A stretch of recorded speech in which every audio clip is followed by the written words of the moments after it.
Have you ever wondered why some people are just deeply drawn to partners who are significantly older? It's a fascinating topic, right? And it's one that usually gets buried under a ton of stereotypes and snap judgments. But what if the real reasons are hiding much deeper in our psychology? Well, let's peel back those layers and see what's really going on. Yeah, these are the usual suspects, aren't they? It's where our minds tend to go. Society often frames this kind of attraction as, a sign of weakness or maybe some unresolved daddy issues or childhood stuff. But is that really the whole picture? Or is there more to it?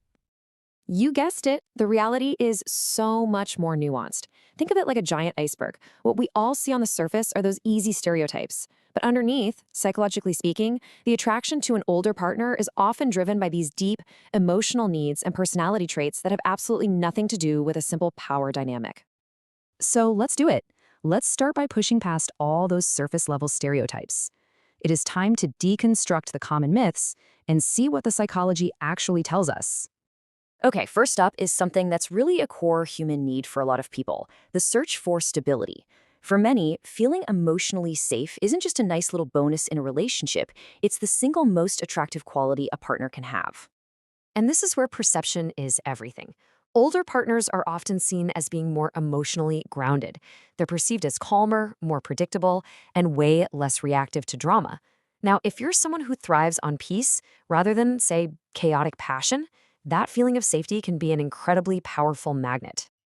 And that brings us to one of the biggest misconceptions of all, this idea that the attraction is all about a power dynamic, and specifically one rooted in control.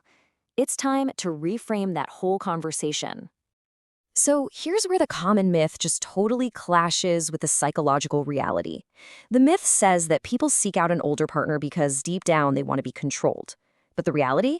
It's usually a search for secure guidance. See the difference? It's not about giving up your own power. It's about connecting with a grounding presence that can offer wisdom and a different perspective on life. So what does guidance even mean here? Well, it really breaks down into these three key things. It's an attraction to someone who has real-world life experience, the wisdom that comes from navigating that experience, and crucially, a proven ability to regulate their own emotions. That kind of presence feels anchoring and secure, not controlling or limiting. But here's a really interesting twist. It's not always about the qualities of the older person. Sometimes the attraction actually comes from a feeling of being mismatched with your own peer group.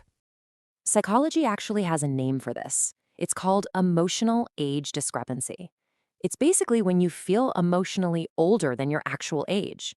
You might find it hard to connect with people your own age who seem caught up in surface-level drama because you're sitting there craving deeper, more meaningful conversations and connections. And that's really the heart of it, isn't it? It's not about the number of candles on a birthday cake. It's about finding a mental and emotional equal. The search is for someone who just gets you, who operates on the same wavelength, and that person might just happen to be older. Of course, we have to be real here. It's so important to have a balanced view, and not all age gap dynamics are healthy.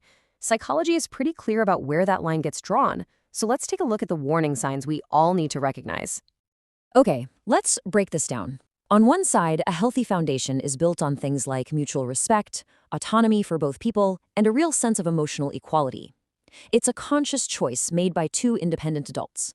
But on the other side, things can become unhealthy when the dynamic is driven by emotional dependency, a deep fear of being independent, or when it's used as a way to avoid taking responsibility for your own life. When a relationship becomes a crutch to patch over insecurities or avoid growing up, that's when you start seeing those red flags. The key difference? A partnership built on choice versus one built on a compelling, unmet need. So, as we pull all these different threads together, a really clear picture starts to form. The true motivation behind this kind of attraction is almost never about age, just for the sake of age. When you boil it all down, it comes back to these really fundamental human desires. A deep longing for emotional depth, a need for the kind of stability that lets you feel safe and seen, and a search for a genuinely meaningful connection. These are universal needs, and for some people, they're just more easily found in a partnership with someone who's a bit older. And that really is the main takeaway here. Being attracted to a much older partner doesn't automatically signal trauma or immaturity. More often than not, it reflects a search for something profound. So maybe the next time you see this, the question isn't why the age gap, but instead, wow, what kind of deep connection have they found?